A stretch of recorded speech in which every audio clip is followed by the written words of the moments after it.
esta hora en el expediente 3-2017-6, que tiene que ver con una apelación de allanamiento y otros. En la investigación que se sigue a Nadine Heredia Alarcón, Dick Edwin Quintanilla Costa y Elda Patricia Díaz Go. Es objeto de apelación la resolución número 1 de fecha 4 de julio del año 2019, que resolvió declarar fundado el requerimiento fiscal de allanamiento con desarraje de inmuebles, así como el registro e incautación de bienes y documentación de los afectados recurrentes. Todo con motivo de la investigación preliminar que se le sigue por la comisión del delito de colusión y otros en agravio del Estado. Bien, vamos entonces a empezar con el debate del recurso impugnatorio interpuesto por la defensa técnica de Nadine Heredia Alarcón. Lo que hay que señalar que la defensa de Heredia Alarcón pretende que se revoque la resolución en materia de grado y se declare infundado el requerimiento que en su oportunidad el Ministerio Público planteó. Y expresa como agravios, así en forma breve: primero, que hay error en la verificación de los suficientes elementos de convicción, la declaración del testigo protegido no corroborado y el reporte periodístico que se menciona en la recurrida no generan suficiencia para el otorgamiento de la medida. Segundo, que habría motivación aparente sobre las razones que sustentan la medida impuesta. Los motivos razonables para encontrar bienes delictivos o cosas relevantes en inmueble que es previsible que le será negado el ingreso en acto de función o determinado recinto a la Fiscalía. Esas frases, según el abogado defensor, no tendrían mayor sustento. Y también cuestiona la presencia de motivación aparente respecto de la proporcionalidad de la medida. Por tratarse de un análisis constitucional de la restricción, esta debe ser individualizada y no en conjunto o no en masa, menciona el recurso. En el caso del inmueble familiar Humala Heredia, el juez no ha considerado el interés superior del niño. Bien, señor abogado, tiene 10 minutos para sustentar oralmente su recurso.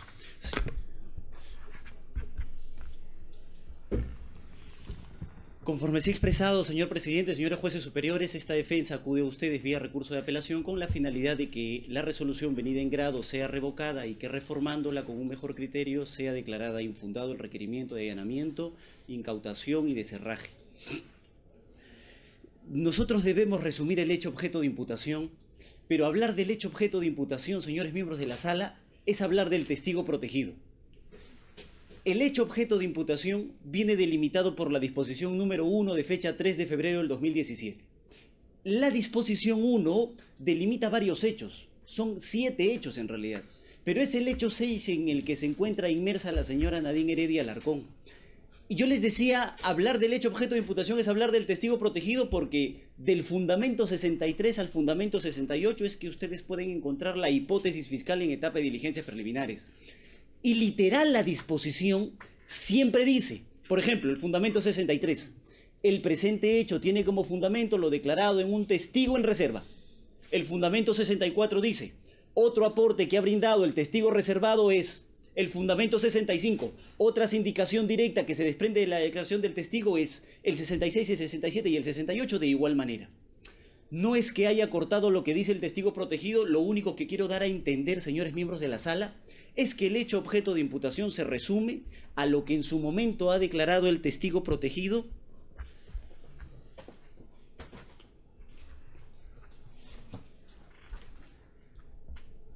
(1-2016). Lo que nosotros hemos sostenido, como bien señaló el señor presidente, es error respecto a la suficiencia de elementos.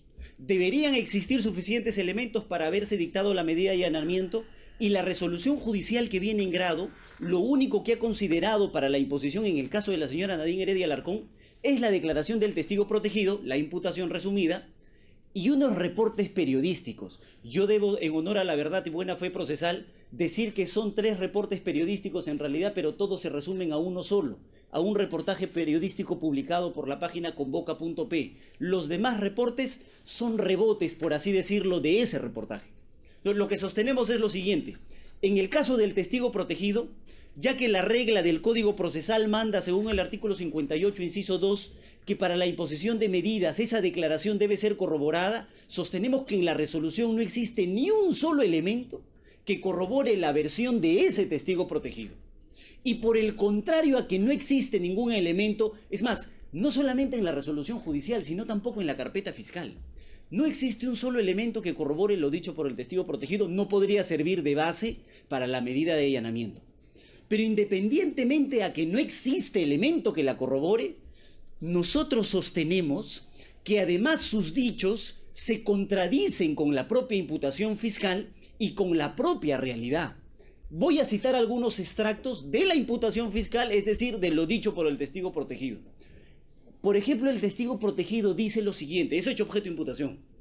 El proyecto, se refiere al proyecto Kuntur, fue comprado por Odebrecht a la empresa Conduit a partir del año 2011 en que asume gobierno el expresidente Ollanta Tazo. ¿Por qué compran? Porque había asumido la presidencia el señor Ollanta Tazo y a través de la señora Nadine Heredia Alarcón podrían conseguir algún beneficio. El problema está en que existe una contradicción porque ya en agosto del 2008, sin ni siquiera que el señor Ollanta sea presidente de la República, ya la empresa Odebrecht, según información pública, por ejemplo, publicado en la página andina.p, había señalado que la empresa Odebrecht, mediante un acuerdo, habían incorporado al consorcio liderado por Kuntur que desarrollará y construirá el proyecto Gasoducto Andino del Sur. Es decir, la información que el testigo protegido da es contraria a lo que señala la propia Fiscalía en la imputación.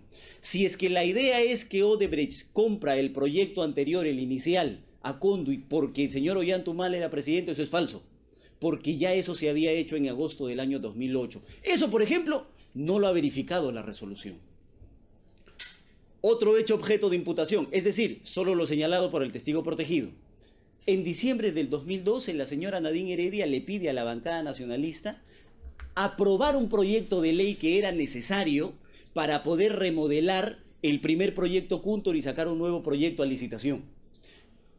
De la propia imputación fiscal y de información pública, porque ese fue el proyecto de ley 1396-2012, no solo el Partido Nacionalista Gana Perú aprobó el proyecto de ley, sino también las otras bancadas, como hemos puesto en el cuadro y como está en el escrito señalado. Por ejemplo, el Fujimorismo con 26 votos, Perú Posible con 12, Alianza por el Cambio con 10, Solidaridad Nacional y Concertación Parlamentaria. Es decir, hay una contradicción, por lo menos básica en lo que dice el testigo protegido, es decir, no solamente no hay corroboración, sino el propio dicho y hecho objeto de imputación se contradice. Para finalizar, el testigo protegido o el hecho objeto de imputación dicen que en octubre del 2013, por ejemplo, el señor Jorge Barata le dice a la señora Nadine Heredia: retrásame la licitación internacional, porque ellos no tenían los documentos, todavía necesitaban juntarlos, etcétera, etcétera. Hecho objeto de imputación, lo que dice el testigo protegido. De la propia imputación fiscal. El 25 de febrero del 2013 ya se había publicado en el diario peruano la convocatoria a licitación internacional. Es decir, el testigo protegido se contradice con la propia imputación y con la realidad, porque ya 8 meses antes de supuestamente la solicitud de gestión que se le había hecho a la señora Nadine Heredia, ya la licitación había salido convocada. Es decir, respecto a la declaración del testigo protegido, uno, no existe en la resolución judicial, entendemos que no es objeto de debate ni siquiera académico, si debe ser o no objeto de corroboración. Debe ser objeto de corroboración para la imposición de una medida como la del allanamiento, incautación, descerraje. No existe corroboración, pero como segundo punto tampoco se ha verificado que la propia declaración del testigo protegido se contradice con la propia imputación fiscal y con la propia realidad. Y respecto al segundo y único elemento que utiliza la resolución judicial, que son los reportajes periodísticos, nosotros hemos encontrado sentencias de la Corte Interamericana, por ejemplo el caso Ipcher-Broinstein versus Perú, Ansualdo Castro versus Perú y el Tribunal Constitucional versus Perú, que en honor a la verdad debo decir no es la ratio decidendi, pero la Corte Interamericana hace un breve análisis del valor probatorio que deberían tener los reportes periodísticos.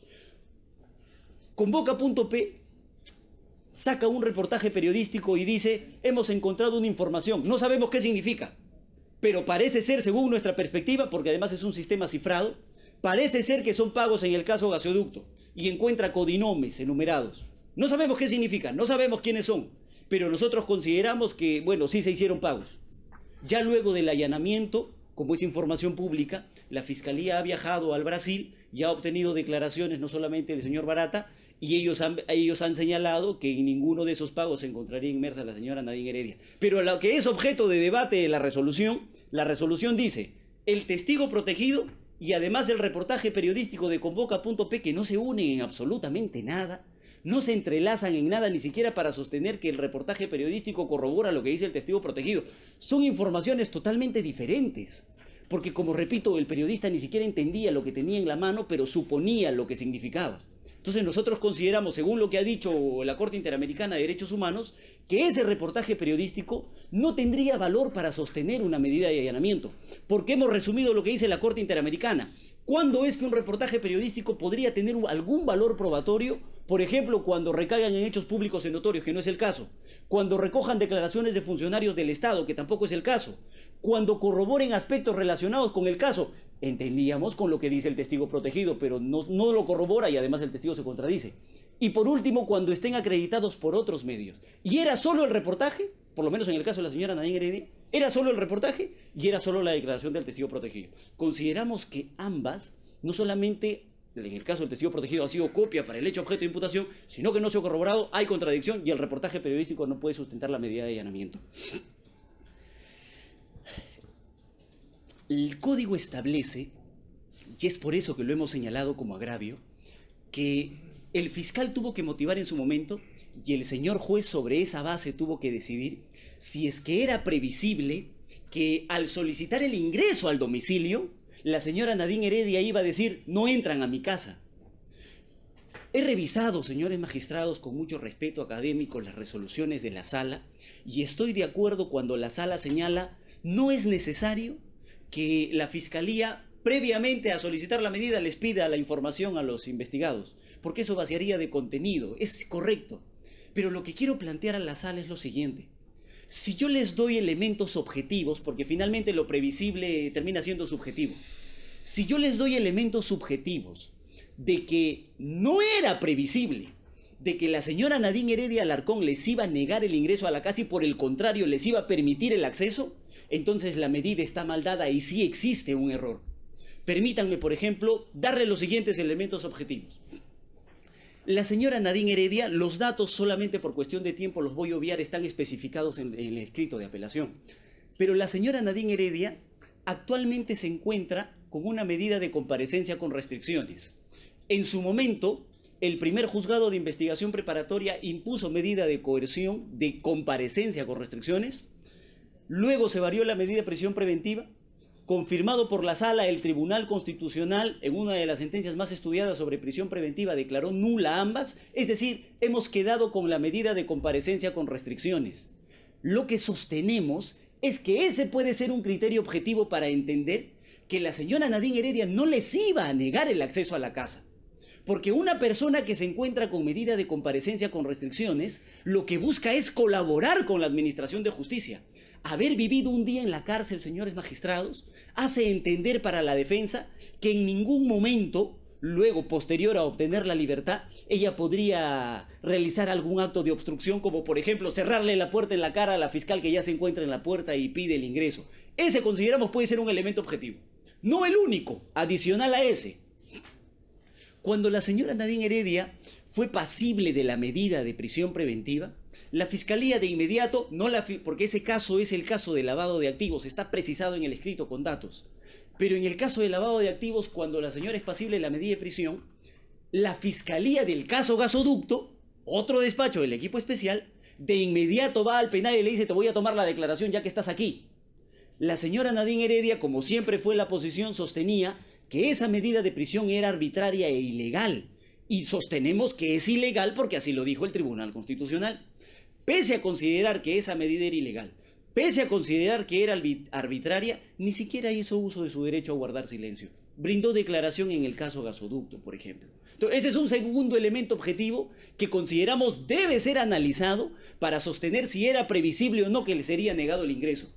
Un tercer elemento objetivo... A ver, señor abogado, ya su tiempo ha vencido. Un minuto para que concluya. Muchas gracias, señor presidente.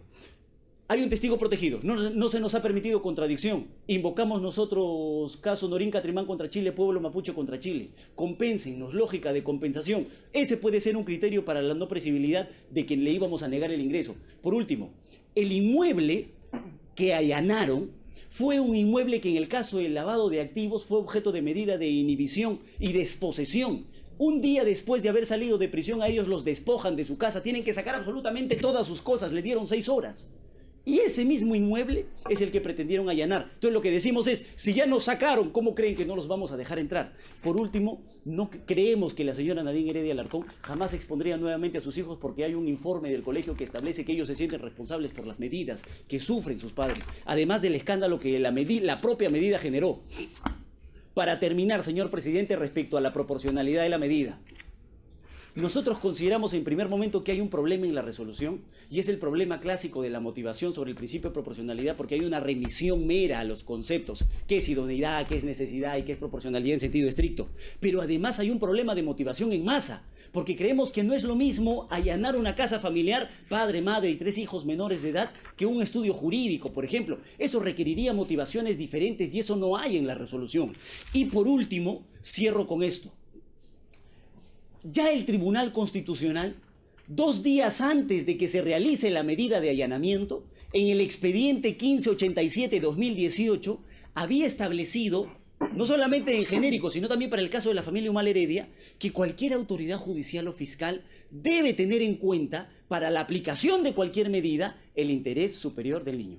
En ese caso, el Tribunal Constitucional exhortó al fiscal Germán Juárez a que en las próximas medidas que realice, porque lo que hizo fue acudir al colegio de las niñas y además los fiscales adjuntos, según el informe del colegio, de manera prepotente, ni siquiera les informaron de sus derechos. Por lo tanto, el tribunal dijo, cualquier medida debe ser analizada, por lo menos en este caso, a la luz del interés superior del niño. Eso no lo van a encontrar en la resolución. Por esas consideraciones, nosotros nos mantenemos en nuestra posición y solicitamos la resolución venida en grado sea revocada. Bien, la Fiscalía, 12 minutos. Bien, a efecto de poder contextualizar la postura de la Fiscalía frente a las alegaciones de la defensa, debemos mencionar que los agravios que han sido expresados en el recurso escrito de apelación han sido desarrollados por la defensa oralmente en esta audiencia, incluyéndose aspectos que no estaban contenidos en el primigenio recurso de apelación, sobre, por ejemplo, las posibles contradicciones entre la versión del testigo protegido y algunos hechos que fluyen de la propia imputación, o las propias contradicciones que se habrían advertido sobre el reportaje periodístico publicado en el portal Convoca.pe. Sin embargo, el estudio del caso nos permite sortear también esos aspectos introducidos recientemente en la audiencia y a los mismos nos habremos de referir, solo que queríamos dejar constancia de ello.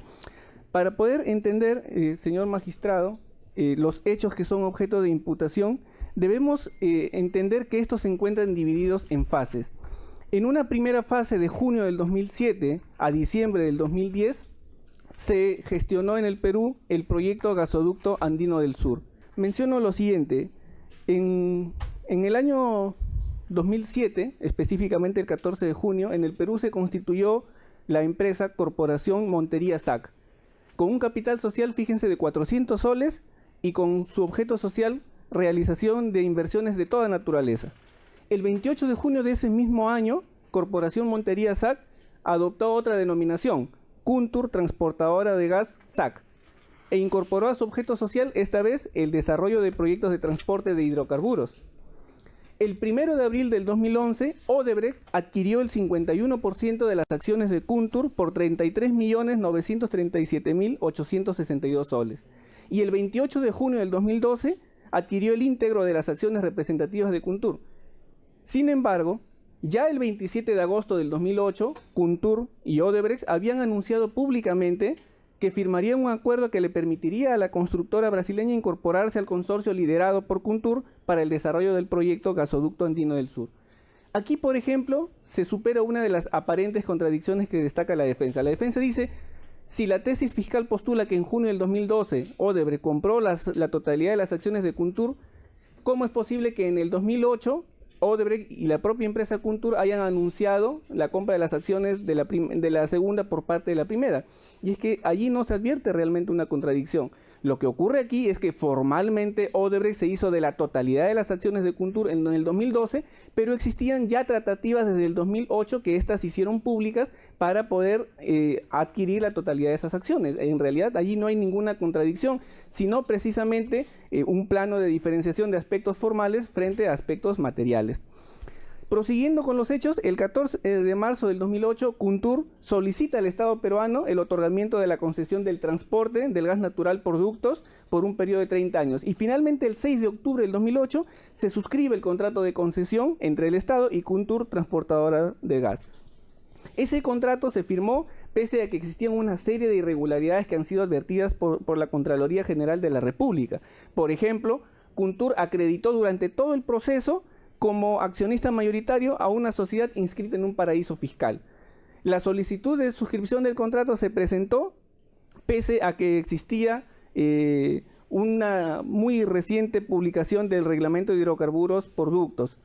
Las solicitudes que formularon las empresas competidoras de ductos fueron indebidamente desplazadas. Los estudios de factibilidad que había ordenado preinversión antes de la firma del contrato no estaban disponibles cuando este se firmó, y Odebrecht participó en la formulación de la solicitud como consultor y como accionista único, pese a que no tenía experiencia en ductos.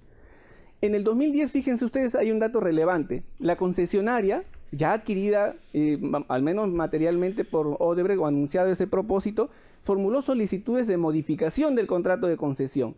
Y estas dieron lugar a la formación de comisiones, la Comisión 1 y la Comisión Especial 2, que estaban integrados, entre otros, por la procesada Patricia Díaz Gasolo. Es en este ámbito en el que interviene precisamente la figura de Nadine Heredia Alarcón. Fíjense, el 13 de diciembre del 2011, cuando ya era presidente de la República, el señor Ollanta Humala eleva al Congreso de la República el proyecto de ley 626-2011, que fue aprobado en 48 horas y sin dictamen previo de la Comisión de Energía y Minas. Ese proyecto desencadenó en la ley 29.817, que resultaba favorable a los intereses de Odebrecht, pues establecía la participación financiera del Estado a través de Petroperú.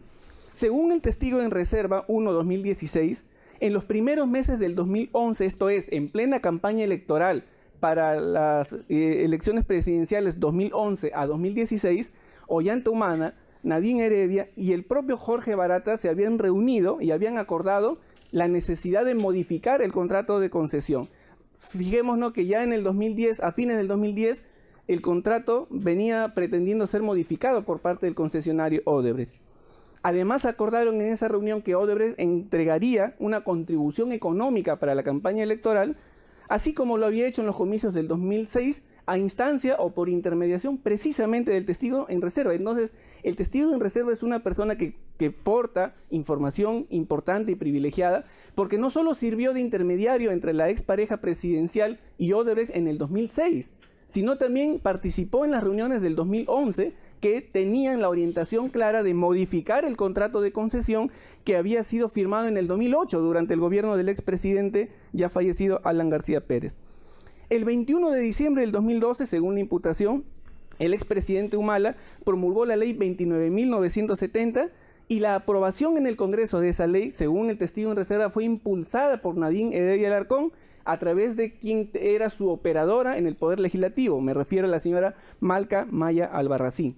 Con base en esa ley, el proyecto del gasoducto sur fue incorporado al proceso de inversión privada a cargo de Proinversión. Sobre este aspecto también la defensa ha mencionado de que existiría una aparente contradicción, toda vez que no solo la bancada del partido de gobierno de aquella época votó a favor de este proyecto de ley, sino también las demás bancadas. Pero si nosotros advertimos la proporción de los votos que fueron necesarios para que se aprobara la promulgación de esa ley, absolutamente todos los integrantes del Partido Nacionalista votaron a favor de la misma. Y según el testigo en reserva, Nadine Heredia Alarcón instó a los congresistas de su partido en el Congreso a votar a favor de esa ley. Ese es el concreto alcance de los hechos.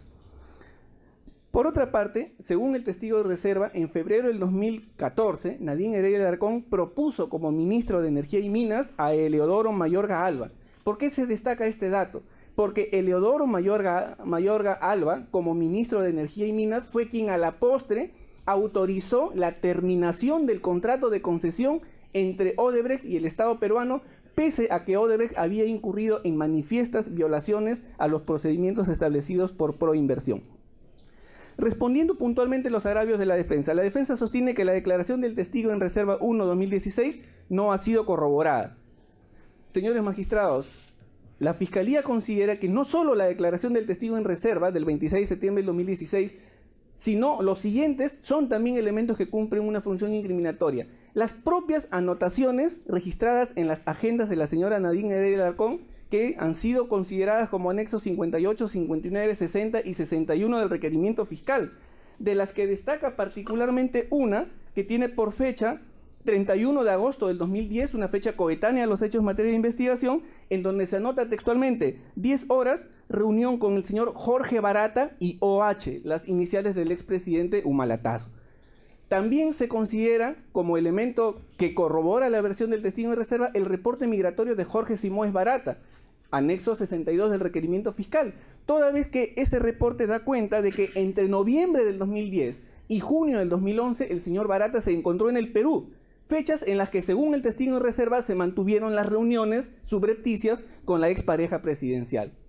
También se tiene como elemento de convicción el informe de auditoría 937-2015 de la Contraloría General de la República, toda vez que este informe, anexo 65 del requerimiento fiscal, da cuenta de hasta 5 groseras infracciones sustantivas y procedimentales durante el proceso a cargo de Proinversión que degeneraron en el favorecimiento indebido a Odebrecht, no solo con la concesión de este proyecto, sino con la terminación del contrato, aun cuando no correspondía aplicarlo legalmente.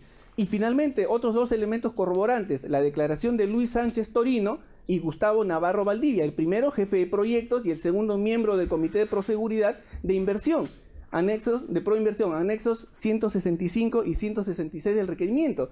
Ambos exfuncionarios de Proinversión dan cuenta de que en todas las reuniones que convocaba el expresidente Humala para tratar temas relacionados con el gasoducto sur, estaba siempre presente la señora Nadine Heredia y ella participaba activamente en esas reuniones. Entonces, estos datos vienen a corroborar, a criterio de la Fiscalía, lo expresado por el testigo en reserva. También en la defensa ha cuestionado que no se ha permitido ejercer contradicción en este caso a partir de la incorporación de la declaración del testigo en reserva. Valga decir al respecto que esta propia Sala Superior ha resuelto en el expediente 46-2017, cuaderno 1, cuaderno de detención preliminar, a través de la resolución superior del número 3 del 18 de enero del 2018, caso Club de la Construcción, cómo es la forma en que se produce el traslado de la declaración de un aspirante a colaborador o un testigo en reserva o una persona en situación análoga a un caso. Por lo demás, señores magistrados, la defensa no puede alegar en este caso desconocimiento del contenido de esa declaración, porque en lo que atañe a esta carpeta fiscal, con la disposición número 1 del 3 de febrero del 2017, hablamos de más de 2 años, la Fiscalía dispuso que todos los actuados que formaban parte de la carpeta 301-2014 fuesen trasladados a la que hoy viene siendo tramitada, que es la carpeta 12 del 2017. Es decir, hace ya más de 2 años la defensa conocía el contenido y el alcance de esta declaración de testigo en reserva. Finalmente, la información que cuestiona la defensa en el portal Convoca.pe sobre las comisiones ilícitas presuntamente pagadas por Odebrecht por el gasoducto sur, primero, no es el único elemento de convicción que ha valorado el juez para dictar las medidas restrictivas. Y segundo, no se constriñe solamente a un conjunto de apreciaciones periodísticas, sino que vienen a refrendar actos de pagos de sumas ilícitas de dinero que la propia empresa Odebrecht está alcanzando en la fecha a la Fiscalía y la Fiscalía se encuentra procesando. La misma defensa indicaba que existe una serie de restricciones a los reportes periodísticos en cuanto a su eficacia probatoria y que excepcionalmente se admite que esos reportes puedan ser tomados como medios probatorios cuando corroboran aspectos relacionados con el caso. En este caso, precisamente, los pagos provenientes de la Caja 2 de Odebrecht para el proyecto Gasoducto Sur precisamente vienen a refrendar que Odebrecht tenía un interés en ese proyecto y que la señora Nadine Heredia Alarcón, en su condición de ex primera dama, depositó una serie de intereses indebidos porque se generaran las condiciones necesarias para que este concesionario fuera favorecido.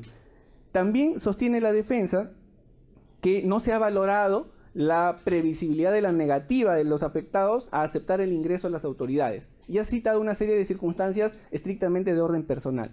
Si nosotros revisamos, señores magistrados, los fundamentos 8, 9, 52 y 54 del auto apelado, podremos advertir que el juez, siguiendo a la línea de lo que presentó la Fiscalía como postulación, ha establecido que, dada la naturaleza del delito en materia de persecución, el delito de colusión, un delito de intervención necesaria, un delito de encuentro, y atendiendo a las características particulares de esta investigación que se enmarca en la Ley 30.077, Ley sobre Crimen Organizado, esos dos datos objetivos, naturaleza del delito y naturaleza de la presunta organización criminal que se está investigando, son suficientes para poder inferir o colegir una circunstancia de evitación del ingreso de las autoridades policiales y fiscales a los inmuebles afectados.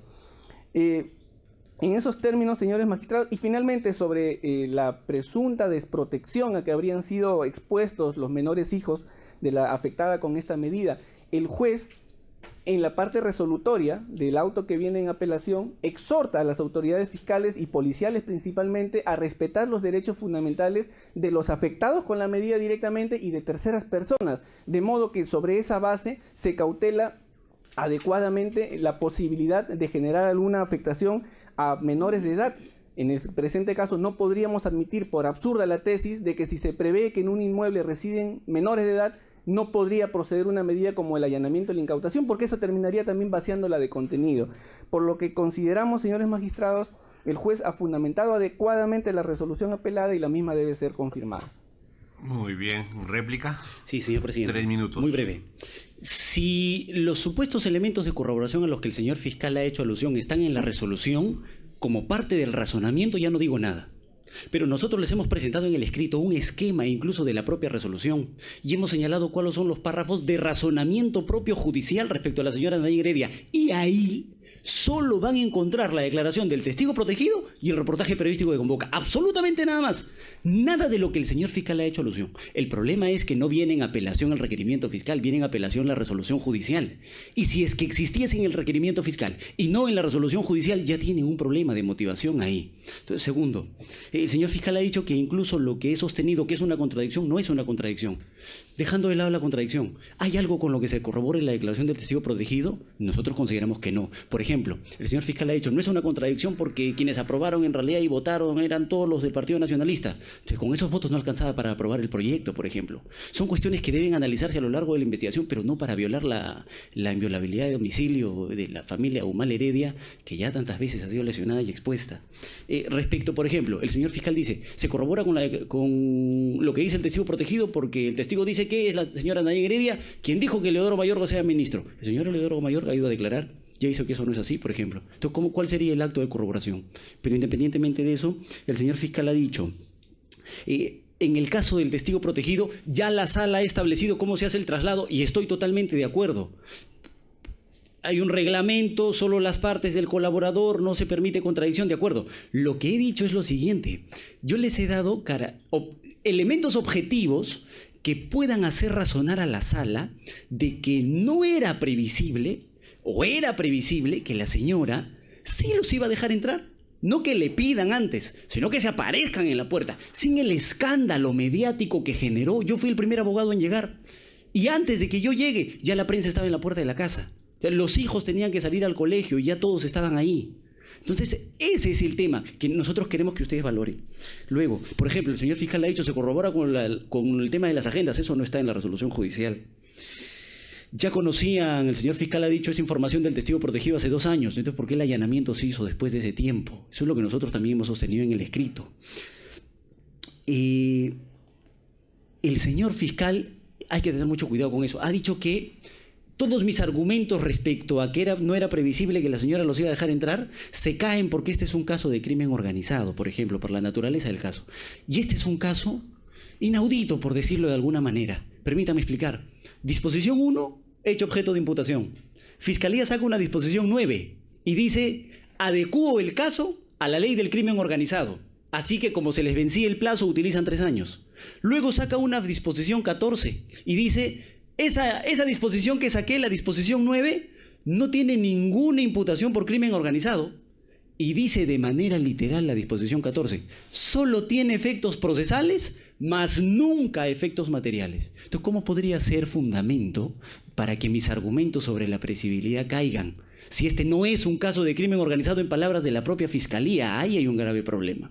Y respecto al interés superior del niño, lo que sucede es que ya han existido medidas anteriores en las cuales no se ha tenido en consideración ese interés. Lo que decimos es, si es que no es lo mismo allanar un hogar familiar que un estudio jurídico, por ejemplo, ¿por qué el hogar familiar sí se allana en un horario en que, por ejemplo, los pequeños, los menores de edad, recién están saliendo o recién se están despertando para tomar desayuno y salir al colegio, y en el caso de los estudios jurídicos el allanamiento sí se hace en horario de trabajo?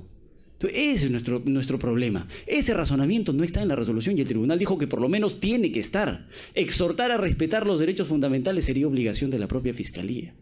Bien, la Fiscalía duplica, 3 minutos. Sí, señor magistrado. Debemos reparar en la naturaleza de la medida de allanamiento con incautación. Medidas restrictivas que se dictan por el juez inaudita parte por regla general. Sobre esa base, el fiscal formula un requerimiento escrito que dirige al juez de investigación preparatoria y este, analizando todos los elementos de convicción que la Fiscalía le aporta, decide si adopta o no las medidas restrictivas. En el presente caso, el juez, de acuerdo a la exposición que versa en la resolución apelada, ha considerado suficientes elementos de convicción la declaración del testigo en reserva, porque 1/2016, porque sitúa a la señora Nadine Heredia en el impulso del nombramiento del señor Mayorga como ministro de Energía y Minas, porque la sitúa también en el interés de la promulgación y aprobación en el Congreso previamente de la Ley 29.970 y porque la sitúa además en reuniones clandestinas con el expresidente Ollantumala y con el señor Jorge Enrique Simoes Barata, tendientes a modificar el contrato de concesión del gasoducto sur. Por eso es que el juez considera que ese elemento denota suficiencia de cara a dictar las medidas restrictivas que ha dictado. Y como elemento corroborante adopta o precisamente acoge lo publicado en el portal web de Convoca, porque precisamente esta publicación da cuenta de presuntos pagos ilícitos realizados por Odebrecht por este proyecto público de inversión. De modo que la referencia de la Fiscalía en esta audiencia a otros elementos de convicción, como son las anotaciones en la agenda de la señora Nadine Heredia de Alarcón, como es el reporte migratorio que sitúa en nuestro país en la época de los hechos al señor Jorge Enrique Simoes Barata, y como son las dos declaraciones de otros exfuncionarios de Proinversión, lo único que hacen es dar respuesta a los agravios de la defensa planteados en su escrito de apelación y oralizados en esta audiencia, pero no restan suficiencia motivacional a la resolución que es materia de impugnación. La defensa, por otra parte, se pregunta, ¿por qué el requerimiento de allanamiento e incautación se hizo después de 2 años y la declaración del testigo se conocía ya desde el 2017 y desde antes incluso? Pues precisamente eso primero resalta otra contradicción en su planteamiento, porque antes había dicho que no se le había permitido ejercer contradicción, porque no conocía los pormenores de esa declaración. Entonces, ¿conoce los pormenores de la declaración o no los conoce porque no ha podido ejercer contradicción? Segundo, se realiza el allanamiento en fechas recientes porque es en junio del 2019 que se hace pública la información de convoca.pe, que a la vez rebota en los distintos medios de comunicación como es, por ejemplo, IDL. A partir de esa información pública de junio del 2019 es que el Ministerio Público acude al juez porque tenía ya un elemento adicional a su tesis imputativa. ¿Cuál es? El de los pagos ilícitos de Odebrecht por el gasoducto sur. Y finalmente, sobre lo relacionado al interés superior de los menores de edad, hemos indicado, en principio, que en el pasado se hayan efectuado acciones que mellaban o afectaban negativamente el interés de los menores de edad, no impide que en la actualidad y en el futuro se puedan adoptar medidas restrictivas como las que se han adoptado. Para eso, el fiscal, el personal policial, por instancia del órgano jurisdiccional, toman los recaudos necesarios y ese cuidado se ha tomado el juez en este caso. Ha exhortado a las autoridades a respetar el derecho de la afectada directamente con la medida, es decir, la señora de Alarcón, y de los terceros que pudieran encontrarse en el recinto, en este caso concreto, sus hijos menores de edad, por lo que consideramos que la resolución debe ser confirmada, señor. Bien, a ver, algunas preguntas de declaración de mi parte. Señor abogado, aquí veo en la resolución varios inmuebles allanados. ¿Sobre cuál inmueble nos está refiriendo? ¿De quién? Es el del Jirón Castrat, señor juez. Jirón Castrat, 177, urbanización Chama, Santiago de Surco. Ya, el único, ¿no? Es el único, es la casa familiar, sí. Listo. Señor fiscal, ¿y verdad que en la resolución recurrida no aparecen estas anotaciones en agenda, reporte migratorio de Barata, informe de auditoría, respecto a la investigada Nadine Heredia? En la resolución, señores magistrados, en el relato de los hechos que son materia de imputación, se hace mención a las reuniones que habrían sostenido, primero en 2006 y luego en 2011, los señores Ollantumala, Nadine Heredia y Jorge Simoes Barata, tendientes a lograr la modificación del contrato de concesión del gasoducto sur. Y se entrelaza directamente ese dato a la declaración del testigo en reserva. Luego, todas las irregularidades que ha advertido Contraloría General de la República en la realización del proceso de concesión e incluso después con la terminación del contrato de concesión han sido vinculadas probatoriamente por el juez con lo expresado en Convoca PE, que es el pago de las comisiones ilícitas por parte de Odebrecht en este proyecto del gasoducto sur. Nosotros hemos indicado que las referencias a las anotaciones en la agenda de la señora Nadine Heredia, el reporte migratorio que sitúa en el país en la época de los hechos a Simoes Barata y otras declaraciones de exfuncionarios de Proinversión sirven para responder los agravios expresados por la defensa de que no existen elementos que corroboran la imputación. Pero el juez ha tenido a bien, por mandato de lo que le ordena la Constitución, tener como suficientes la declaración del testigo en reserva y la información publicitada en el portal Convoca PE. Señor abogado, es decir, efectivamente, ¿aparece o no aparece esta información en la resolución? De lo que ha dicho el señor fiscal, es decir, no está, señor juez. Lo que pasa es que el señor fiscal está diciendo es para responderle al abogado que yo sí sé que existen, pero en la resolución no están. Va a encontrar en mi escrito de apelación, señor presidente, un esquema de la propia resolución. Nosotros hemos diferenciado dónde está la remisión a los fundamentos jurídicos, dónde está la remisión a los fundamentos de fiscalía, dónde están los elementos, las imputaciones y finalmente dónde está el análisis del caso. No van a encontrar ninguno de los supuestos elementos de corroboración que el señor fiscal les ha mencionado. En la resolución. En la resolución no están. Sí, luego vamos a verificar. ¿Alguna pregunta? Ninguna, señor presidente. ¿Una pregunta? Ninguna. Bien, con eso damos por cerrado el debate respecto al recurso de Nadine Heredia Alarcón.